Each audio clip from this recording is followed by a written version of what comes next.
Hello everyone, you're watching Global Leaders Network, WINTV. I'm your host, Yesoe. There are many leaders in this world in many sectors such as government, non-for-profit organization, business, education, our industry, and etc. Global Leaders Network invite these leaders and share their wonderful stories. Today, I invited Professor Morse Tan from Northern Illinois University. How are you today? Doing great, thank you. Glad to be here with you. Yes. So, I actually, before we talk about this thing, would you please briefly introduce yourself? Sure. My name is Morse Tan. I have a wife and 4 kids. We live in this area right now, and I've been at the university for, this might be something like my 8th year or thereabouts, 8th or 9th year, something like that. So, your last name is Tan. Yes. Tan, right? Yes. So a lot of people say Tan. I said, no, it's not Tan, it's Right, Tan. right. Tan. Some Korean media sources made it Tan. Right, So, right. yeah. It's a D-A-N. Why did you make T-A-N? Well, so my parents actually tried different things like D-A-H-N, D-O-N, but D-O-N was like a first name. And so eventually they settled on Tan, T-A-N, but it's Tan. It's a rare Korean last name, but it is a Korean last name. We like to joke that we hail from Tangun, 할아버지, from the mythological founder of Korea. Yeah. It's a joke, but yeah. So we know you're Korean, Yes. probably South Korean. So when Yes. did you come to United States, and also where were you born in South Korea? I was born in Seoul, South Korea, in Hongjae-dong, and in a house that my dad built.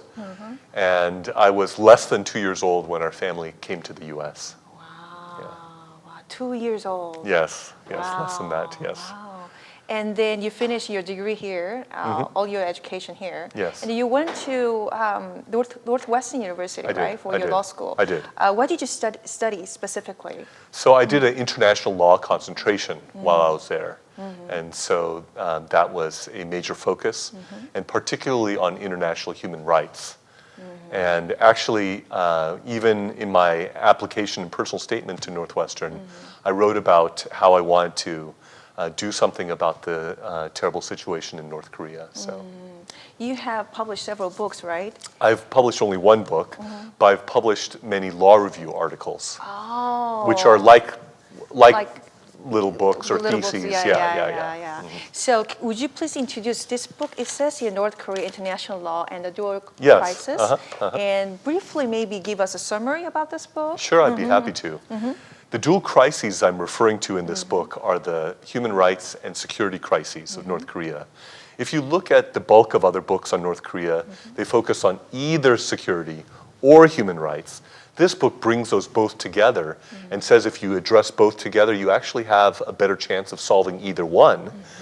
And also, almost every book out there on North Korea describes what's going on, but doesn't offer solutions. There are few books that offer approaches or solutions.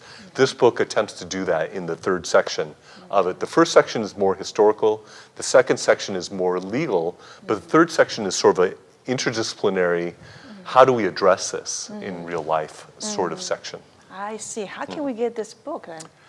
So it's available on Amazon. You could also get it from the publisher. There's a discount code if you get from the publisher. Right. It says enter the code FLR40 at checkout. Yes, that's correct. Okay.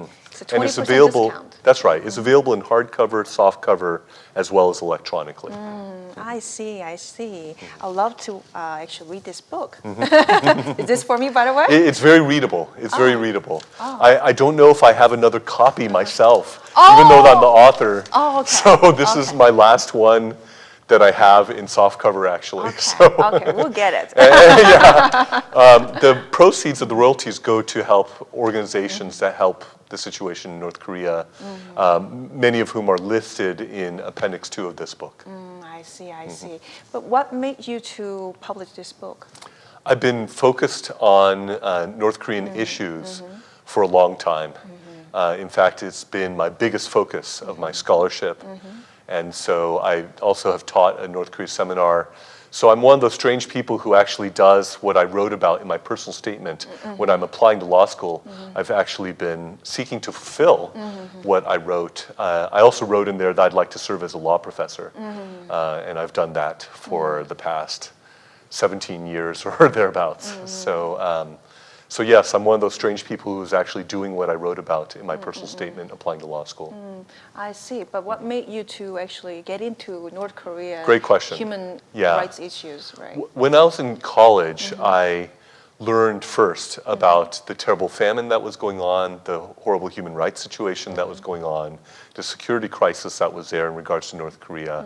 And that's when I really came to care deeply about what was going on. And so I actually learned in college too more about my own roots as well. My mom has the most common Korean last name, Kim. In her case, Kwangsan Kimshi, which apparently there were scholars in the king's court historically. On my dad's side, my dad actually, his grandfather, my great-grandfather, was Pyongyang Kamsa, last name of Yu. But my dad's father died when he was young, and my grandmother remarried Tan Haraboji, which is why we became Tan. But actually, biologically, my dad is Yushi, actually. And so the great-grandfather was the governor of Pyongyang province back then, which I didn't know until I was in college. And so I learned more about those roots, and I thought the people in North Korea can't really speak out or do much of anything about their situation. But I thought it was possible for me to do something. And so because I cared so deeply about this horrible human rights and security crises that are there, I wanted to do something about it. So I've been reading, writing, speaking, talking in media like now to try to see if I can have a voice to do something about it. I see. You said the last name you, and then it's a C. So you probably speak really good Korean. Well, I basically could say what I want with my American inflection as I speak, but I've had to pick it up like a foreign language because I was a baby when we came to the States. How many languages do you speak? Yes, so I am fluent in Korean and in Spanish. A language that people don't really speak anymore, Latin, and little bits of other languages, basic level of French, some smattering of other languages. And how many countries have you traveled so far? I think roughly 30. Oh, wow, 30 countries. Yeah. I think that you will travel more from now on because of your new job. I heard that you were appointed by nominated by President Trump, as a the ambassador at large for global criminal justice. Exactly. So how did you feel once you received that news? Very excited because this is an opportunity to really pursue justice in regards to the worst mass atrocities that are going on throughout the planet. Crimes against humanity, war crimes, genocide. And so this is a chance to implement the things that I've been researching, writing, teaching, speaking about over these years. And so I'm very excited. It's a unique position in the world. No other government has ever had it. And so to be able to pursue justice through a position like this is very exciting to me. And the US government has so many different means by which to pursue these just ends, whether intelligence tools or diplomatic tools or legal tools or economic or even military tools. There's so many tools in the toolbox, so to say, that are there to address, to try to prevent, to try to address, try to mitigate situations of mass atrocity crimes that are going on around the world. So I'm very excited about it and awaiting confirmation by the full Senate, which could happen as early as this week, but it's up to them. How was the process? The process was very extensive. You have to credit the US government for being very thorough in this process. I estimate that I filled out 100 plus pages of paperwork. I did something like 13 interviews. There were something like 120 investigative interviews with people who've known me, who they sent investigators to a bunch of different places to conduct these interviews. So it was a very thorough process. Wow, it seems like quite a heavy role to be, and a lot of responsibility it carries on with this name. Yeah, yes, the position requires the person in it to lead and coordinate the joint U.S. governmental efforts. And there are coordinate offices in other departments, such as the Department of Homeland Security, Department of Justice, Department of Defense. There's a lot of coordination and leading of the overall efforts of the U.S. government along these lines. I've also been told that the person in this position needs to sign off on everything that the U.S. government does in this area, in this thematic area. I see. What do you want to achieve through this role? So I would like to advance justice as best as I can, using all these different tools in various places in the world. And I have various places that I have in mind presently, but one also has to be prepared as things develop or as things break, as things are actually happening in real time. One has to be aware of serious issues that may yet happen and to be aware of those as well. I see. In the meantime, I also want to ask you that what do you do when you have a spare time? So tennis is an avocational pursuit of mine. I like to play. It's a great sport. There's not too many sports that have a 95 and over division for national tournaments, but this is kind of a sport that one can play for a long time, and so tennis has been one of my avocational pursuits. I've taught a little bit on the side and got some great coaching growing up and such. So, wow. What was your dream when you were young? Well, when I was maybe preschool or kindergarten, I think I wanted to be a police officer or a fireman because they looked really heroic and noble and rescuing people and things along those lines. But ever since I was little, I've had a strong sense of justice. But I actually thought that I was, when I was growing up, that I was going to go in medicine. Is what I thought at that time. But it was only in college that my direction was turned more towards law school and that direction. And I think that's been a better fit. I don't think I would have been a very good surgeon, for example. So it's probably better for the world that I didn't go to med school, but I instead went to law school in that direction. Why did you decide to go to law school? So I had the pre-law director at my college was probably the single biggest influence. But I also read various books and tried to learn about it. One of the things I realized when I took a health profession seminar course is I was more interested in the legal, ethical dimensions of medicine even than I was in the direct clinical practice of medicine. So that was actually a turning point as well. My dad thought it would be a good fit for me as well. So the combination of all these things, I ended up going in that direction instead of med school. I was thinking about going to one of those 7-year programs straight out of high school with UCLA Med School, but opted not to do that. And again, probably better for the world that I didn't. But you could decide to get into law firm or professor. You took the professor teaching job. What made you to, choose this field? Well, I was in a law firm initially for a short amount of time, but even before I went to law school, like in my personal statement applying to law school, I said I wanted to be a law professor. And so even before I even went to law school, that was a direction that I wanted to do. I love to teach. I love to research and write. I love to do the things that law professors have the privilege of doing. So. And bring the good influence to I try. Hopefully they receive it. I'm sure they did. I'd like to think though. Yeah. And then you spoke in various places, including DePaul University. Yes. And, You were involved in inviting me there when you were at DePaul University. Yes. Yeah. So we always ask this question when I bring guests. So I have to ask you too. Sure. What is success to you, and what brings you happiness? That's a great question. I think success is fulfilling what one was made to do and called to do, is my view with respect to that. And for me, that's grounded in my faith as a Christian. And so, and that's really the root of my joy as well.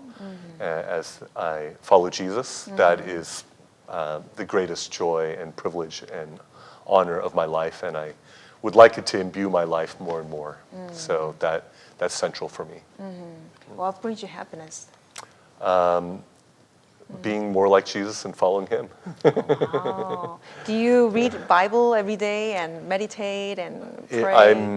That is an important part of my life. I have read the Bible I don't know how many times.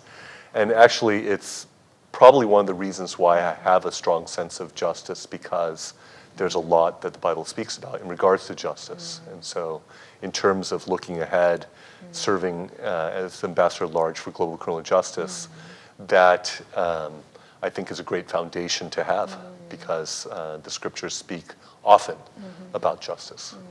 How's your faith journey so far?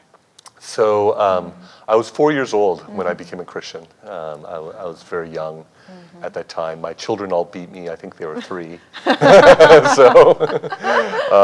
But it's been the most wonderful part of my life.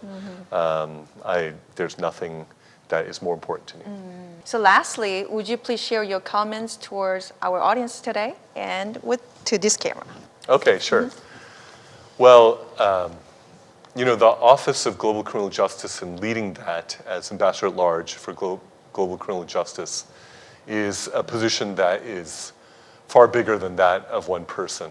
And so I expect that there will be very important teamwork that will be needed in various ways within the Office of Global Criminal Justice, within the State Department, with other departments in the government, but also with civil society as well. And so I would want to partner with people in civil society, whether it's to gain information and insights and perspectives on things, whether it's to have support, whether it's moral support, because a lot of these situations are very challenging. And there are various ways. There's a team of people who are praying for me, and if you are a person of prayer, that would be something I would greatly appreciate as well. But these are trying to deal with the worst mass criminal atrocities that are happening in the planet. This is what the Ambassador at Large designation means, is it's not tied to any particular country or tied to any particular international organization specifically, but the profile of the office is for the world. And it's a small office right now in the Office of Global Criminal Justice for a big, big job. And so I will be also looking for all the support I can get from civil society as well. And this is, I emphasize, much bigger than the work of one person. And so the fact that this position even exists, I think, is a testament to the goodness and greatness of this country, which is the only country that has ever had a position like this. And it's one through which a lot of people can be helped all throughout the world, whether it's in North Korea, whether it's in the Middle East, in places like Syria, Iraq, Iran, Yemen, whether it's in this hemisphere in places like Guatemala, Venezuela, Colombia, El Salvador, whether it's in places in Africa, such as the Central African Republic, Nigeria, Sudan and South Sudan, Cameroon, whether it's in places like Asia, I mentioned North Korea already, but also Myanmar and China and Sri Lanka. There are all sorts of places in the world where these issues are very pertinent, whether on a prevention basis or whether addressing things as they're unfolding or whether addressing things after they have already occurred. There's a lot of work that can help a lot of people that is to be done. And so I would ask for whatever support and your prayers, if you're willing to give them, as I move forward along these lines, representing this country and trying to advance the cause of justice worldwide in these places that are crying out for it. So thank you for your attention to these matters and for me to be able to share this with you. Thank you so much for coming to our station and sharing your wonderful story. Thank you so much for having me. It was a pleasure. Pleasure with you. Yes. Thank you for watching Global Leaders Network WINTV. If you want to watch this again, you can watch this through our website and YouTube. And don't forget to subscribe us. And I want to see all of you next week, Thursday, 9 p.m. Until then, have a great week. Bye-bye, everyone.